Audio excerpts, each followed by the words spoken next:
Olá, amigos, tudo bem? Meu nome é Josemar Bueno e hoje nós vamos falar sobre o que esperar para 2024 para o mercado livre de energia.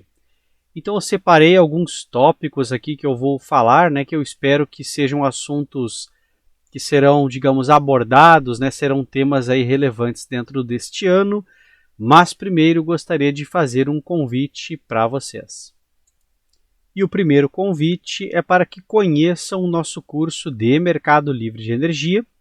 Os links, todos estão na descrição deste vídeo, Mas aqui rapidamente falando um pouco da página, aqui na página do curso você vai encontrar um vídeo que explica sobre o curso. Então você pode assistir depois com calma, Rapidamente aqui falando um pouquinho. Quando você adquire o curso, você está adquirindo então 32 horas de videoaulas e mais 30 horas de materiais extras, Então, totalizando 62 horas de materiais gravados, Então, você adquire o curso e já fica à disposição para você assistir às aulas, E é claro que você vai ter algumas dúvidas, ao longo do estudo.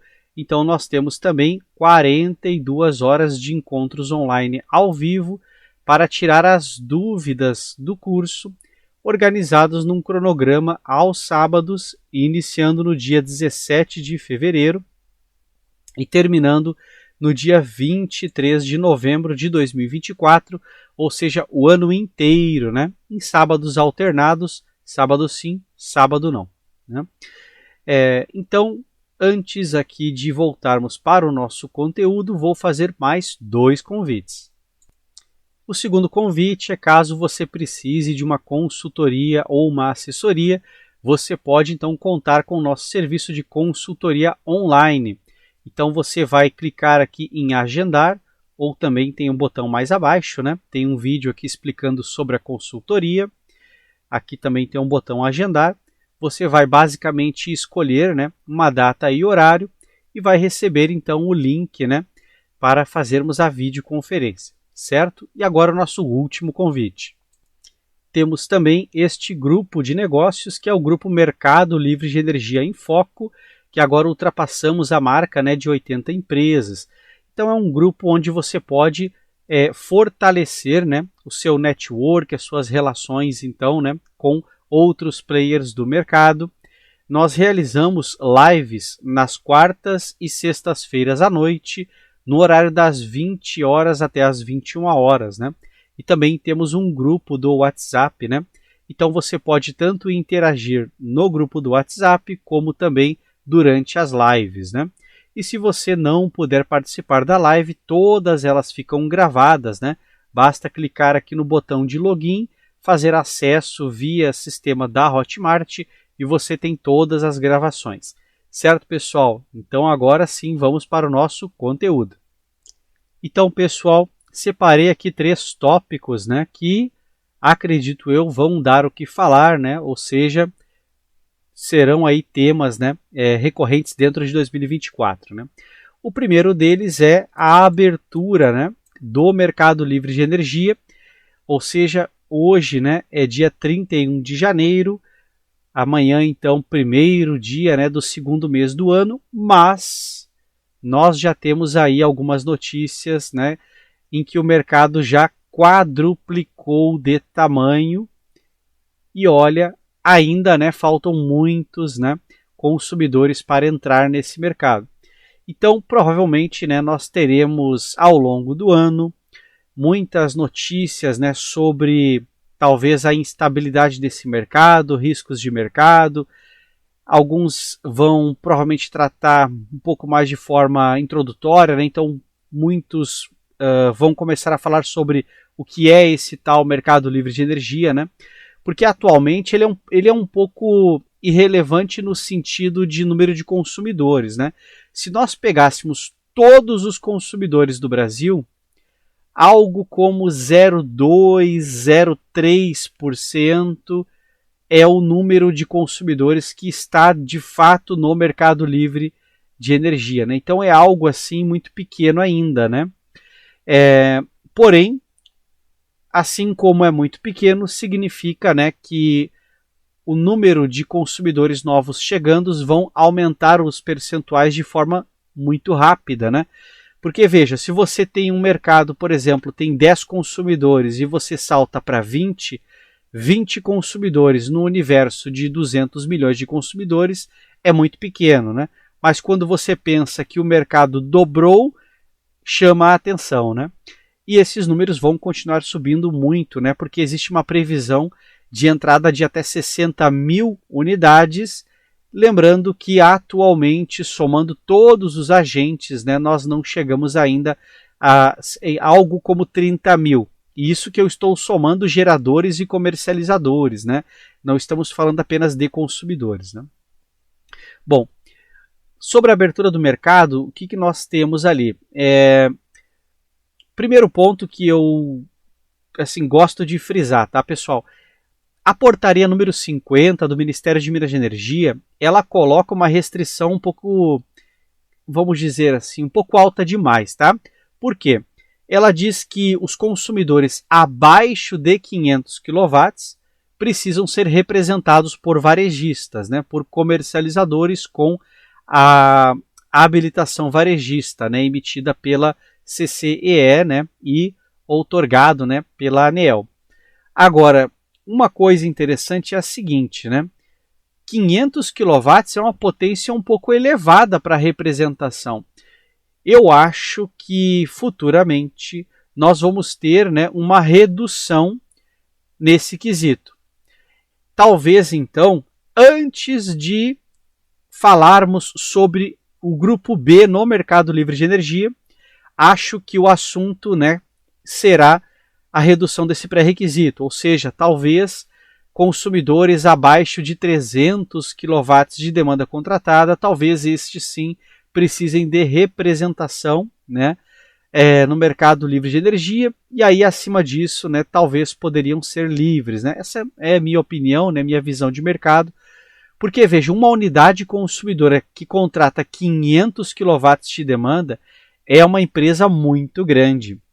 Né? Estamos falando aí, se você pensar isso em termos de edificação, tranquilamente mais de 300 pessoas circulando, né, nas dependências e olha, podemos pensar, né, se for um ambiente mais comercial, numa circulação total de pessoas, aí mais de 5 mil pessoas pensando no espaço físico que eu consigo atender com uma subestação de 500 kW, né? Ou seja, é uma potência muito elevada, né? Então, uma empresa que contrata 500 kW de demanda não é uma empresa pequena e, olha, acho que não dá para chamar de média empresa, não, né?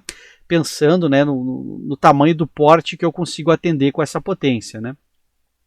Agora, na faixa ali dos 300 para baixo, aí realmente acredito que já faz sentido a representação, porque geralmente seriam unidades consumidoras, né? O tamanho seria relevante, mas não seriam empresas que talvez tivessem capacidade de fazer a sua própria representação ou sua própria gestão, né? Então, acho que ao longo desse ano teremos isso em algum momento na pauta, né? Ou seja, uma revisão um pouco sobre a portaria, né? Ou talvez o ano que vem, porque eu acho assim, antes de fato abrirmos para o grupo B, eu acho que 500 kW, aquela potência ali precisa ser revisada. Acho que ela é muito alta para solicitar a representação, ou melhor, colocar isso como obrigação, né? Poderiam colocar de repente numa potência até 300 kW a obrigatoriedade e depois disso de repente uma forma de sugestão, né, opção, por exemplo, né? Bom, outra coisa que teremos ao longo desse ano, que será debatido bastante, com certeza, a segurança do mercado, devido, né, o fator de alavancagem, né?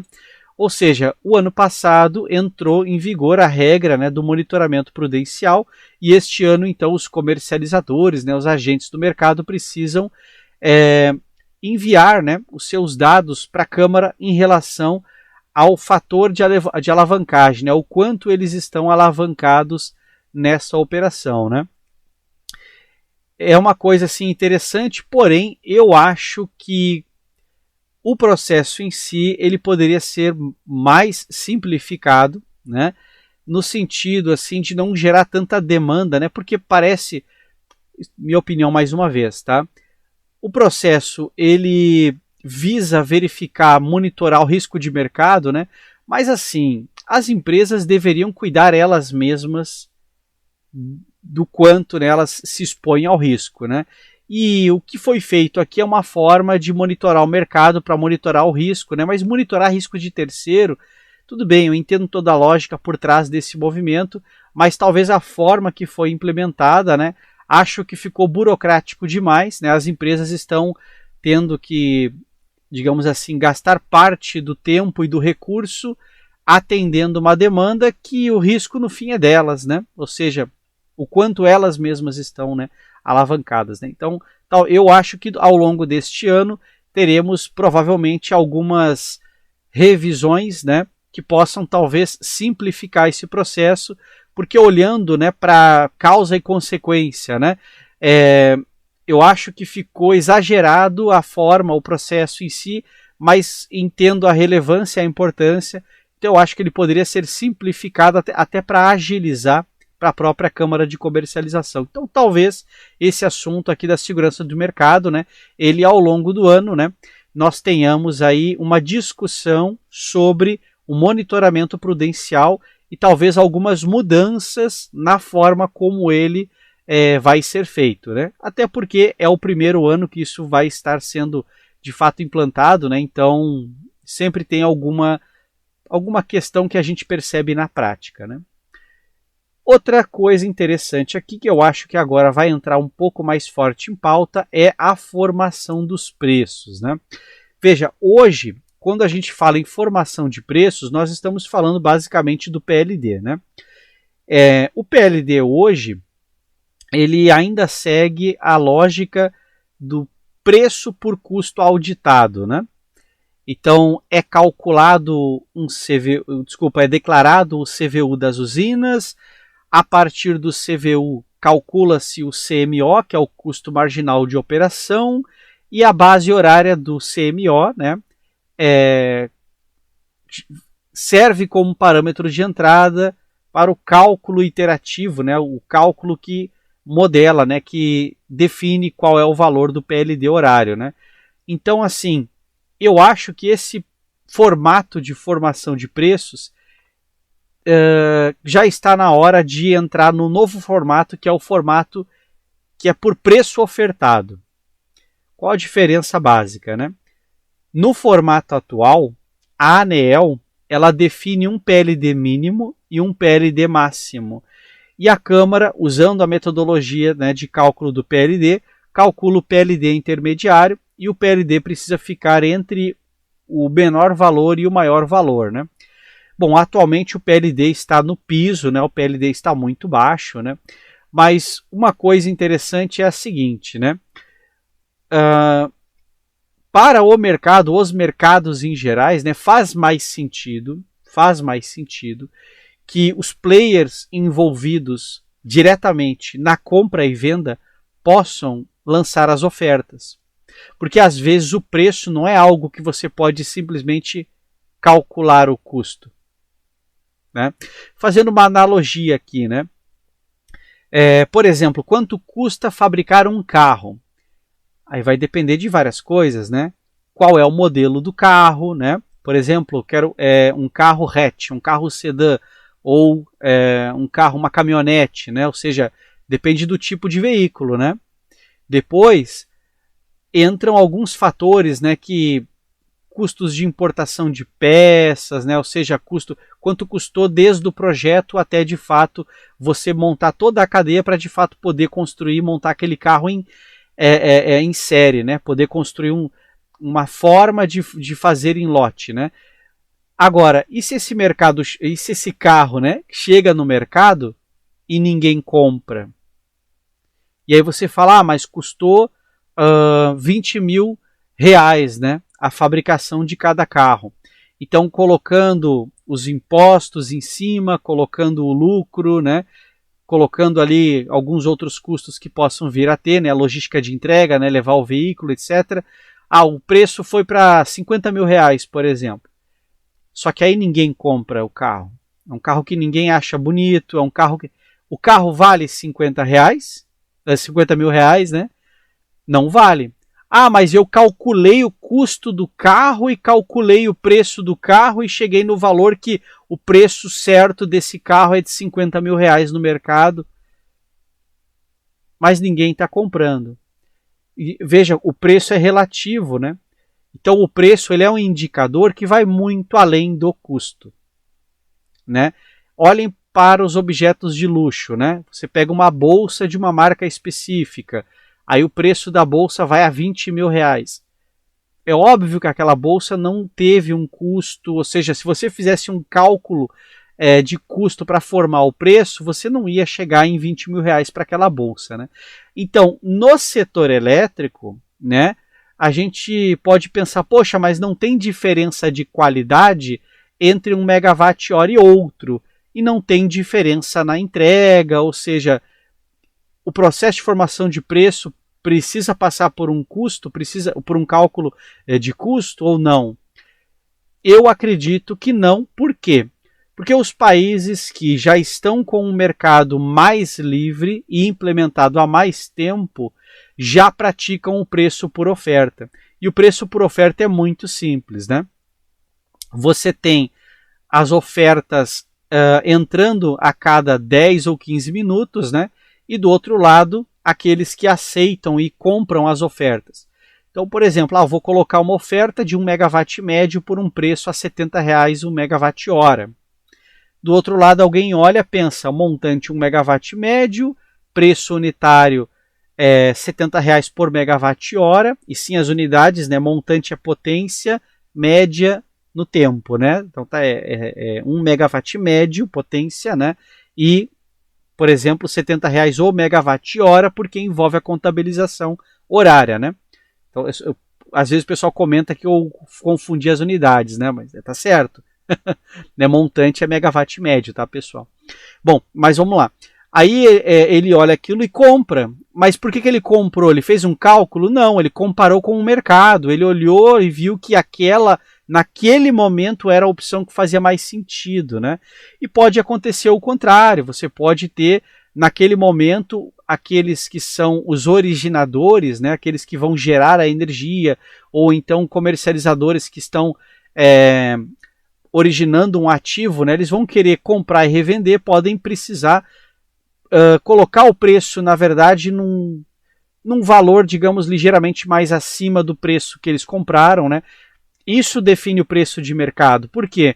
Porque vai entrar também na negociação o reflexo dos contratos, né? Então, contratos mais flexíveis, você vai ter diferentes modulações, sazonalizações. Então, o processo de formação de preços, agora com o mercado abrindo, né? Com os mecanismos de segurança de mercado, né? Eu acho que nós vamos ter esse ano uma discussão um pouco mais intensificada sobre uma mudança no processo de formação de preços, né? Eu acho que já chegou o momento disso, né? Já existe, né, o PLD por oferta na forma de preço sombra, né? A gente já tem essa estruturação, mas eu acho que o mercado precisa logo, né, discutir e evoluir nesse sentido, né? Por quê? Primeiro, se nós resolvermos, por exemplo, o processo de formação de preços, fica mais fácil montarmos uma base regulatória simplificada para permitir, por exemplo, né, microredes, armazenamento distribuído, né, VPPs, né, que são as usinas virtuais, né, Virtuais Power Plants, né, sistemas de peer-to-peer, que é vender energia pessoa a pessoa, empresa a empresa. Entende? Nós precisamos ter um modelo que faça sentido dentro de uma matriz que é descentralizada, porque a matriz brasileira não é mais uma matriz tão centralizada, né? Ainda tem uma centralização, mas até fecharmos 2030, né, o ano de 2030, nós vamos estar com o setor, né, o setor elétrico, muito mais descentralizado, ou seja, muitas usinas pequenas, ao invés de poucas usinas de grande capacidade, né? E não dá para gerir, né, fazer a gestão do setor elétrico com um modelo de negócios voltado para o mercado centralizado sem, né, uma mudança, né, nesses modelos. Então, se o mercado vai ficar mais descentralizado, precisamos de novos modelos de negócios que, por sua vez, precisam de uma forma diferente, né, de precificar a energia. O que eu espero que vai acabar acontecendo assim em último grau, né? No futuro, em algum momento, né, nós teremos o preço por oferta mudando de 10 em 10 minutos ou de 15 em 15 minutos, né? Porque são frações do deck horário, né? Hoje você tem a integralização de dados de 5 em 5 minutos, você tem o registro da demanda para cada bloco de 15 minutos, né? E você tem o deck de contabilização da energia, são decks horários, né? Então você pega 4 decks de 15 minutos e fecha a média, e aí você tem ali o montante, né, em megawatt médio, e aí você multiplica os decks por blocos de 24 que vão refletir então no volume diário da operação, né? Potência, né, megawatt vezes 24 horas, você tem então megawatt hora, né? Você tem a energia do dia, né, digamos assim, né? Então eu acho que no futuro teremos, né, essas pequenas mudanças. Acho que 2024 é o ano em que esses 3 pontos aqui serão amplamente discutidos e vão estar na mídia mais vezes, né? E, bom, o resto, né, é prever o futuro, né? Aí não dá, né? Mas é isso, pessoal. Então, quis compartilhar aqui, né, minha sensação, minha opinião, né, minha percepção sobre os temas aí que vão ficar mais em pauta ao longo deste ano e que precisam de fato, né, ser resolvidos, né? Quanto à abertura do mercado, eu acho importante diminuir aquele critério de 500 kW para uma potência um pouco menor. Acho que 300 kW, pensando na estratificação do setor elétrico, né? Existe um plano de estratificação da ANEEL, né? E existe uma diferença interessante, né, quando você tem uma subestação que ultrapassa 300 kW, pensando, né, nos efeitos na coordenação e seletividade dos elementos da rede, né? Então você tem todo o sistema de proteção e todo o sistema, a operacionalização da rede, né? Então eu acho que de 300 para cima tudo bem, faz sentido ser livre, e de 300 para baixo faz sentido precisar da representação, porque isso reflete um tamanho de cliente, né, que não, talvez, né, não consiga fazer sua própria representação agora, né. No futuro, com inteligência artificial e outros etc., né, acho que até mesmo o papel do gestor de energia, em algum momento, né, você vai ter a sua inteligência artificial treinada com o único objetivo de gerir a sua energia. Então, você vai ter uma espécie de assistente que vai emitir relatórios, vai te dar toda a programação, sugerir compras, talvez nos próximos 5 ou 10 anos, mas eu acho que menos de 10 anos aí é bem provável, né? Mais de 10 anos eu acho que é muito tempo, né? Uma tecnologia exponencial, né? Mas é isso. Então, pessoal, ficamos por aqui hoje, né? E até o nosso próximo vídeo. Mas antes, quero também refazer aqui mais 3 convites para vocês. E o primeiro convite é para conhecer o nosso curso de Mercado Livre de Energia. O segundo convite é, caso você precise de uma assessoria ou consultoria, nós realizamos esse serviço na forma de videoconferência, né? Então você agenda um horário, o tempo mínimo é de 1 hora, mas você pode agendar 2, 3 horas se for o caso, né? E nós podemos ajudar você a acelerar então suas tomadas de decisão, né? E o último convite é para que vocês conheçam, né, o nosso grupo de negócios, né? O grupo que nós fazemos então as lives nas quartas e sextas-feiras à noite, com o objetivo, né, de conversar sobre negócios e tendências no setor elétrico, e todos os encontros eu falo um pouco, eu levo algum conteúdo exclusivo, né, e a partir dali então serve como eixo, né, ou ponto de partida para a gente discutir, né. Todos os encontros foram gravados, os próximos também ficam gravados. Para você assistir, basta logar aqui no sistema, né? E para você participar então agora, né? Basta clicar em assinar e você vai ser adicionado ao nosso grupo do WhatsApp e ao mesmo tempo receber o link de convite das lives. Certo, pessoal? Então, fico por aqui e até o nosso próximo vídeo. Então, um grande abraço.